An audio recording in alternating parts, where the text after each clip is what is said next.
பரிசுத்த வேதாகமம் 2 வகையான நியாய தீர்ப்புகளை ஒரே அதிகாரத்தில் கூறுகிறது. வெளிப்படுத்தின விசேஷம் 20ஆம் அதிகாரத்தில் உபத்திரவ காலம் முடிந்தவுடன் மூப்பர்களால் ஒரு நியாய தீர்ப்பு நடைபெறுவதையும் 1000 வருஷ அரசாட்சி முடிந்த பின்பு வெள்ளை சிங்காசன நியாய தீர்ப்பு நடைபெறுவதையும் காண்கிறோம். அன்றியும் நான் சிங்காசனங்களை கண்டேன், அவைகளின் மேல் உட்கார்ந்தார்கள், நியாய தீர்ப்பு கொடுக்கும்படி அவர்களுக்கு அதிகாரம் அளிக்கப்பட்டது.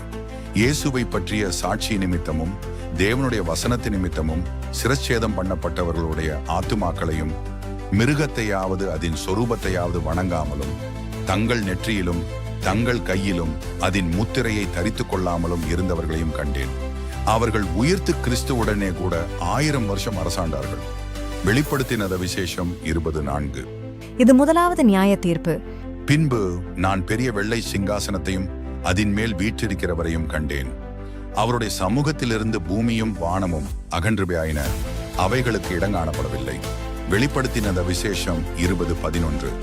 மரித்தோராகிய சிறியோரையும் பெரியோரையும் தேவனுக்கு முன்பாக நிற்க கண்டேன். அப்பொழுது புஸ்தகங்கள் திறக்கப்பட்டன. ஜீவ புஸ்தகம் என்னும் வேறொரு புஸ்தகமும் திறக்கப்பட்டது. அப்பொழுது அந்த புஸ்தகங்களில் எழுதப்பட்டவைகளின்படியே மரித்தோர் தங்கள் கிரியைகளுக்கு தக்கதாக நியாய தீர்ப்படைந்தார்கள். வெளிப்படுத்தின விசேஷம் 20:12. இது 2வது கடைசி நியாய தீர்ப்பு. இப்போ கவனிச்சிங்களா?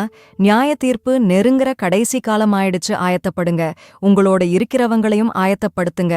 உங்களுக்கு பிடிச்சிருந்தா இந்த சேனலை சப்ஸ்கிரைப் பண்ணிக்கோங்க.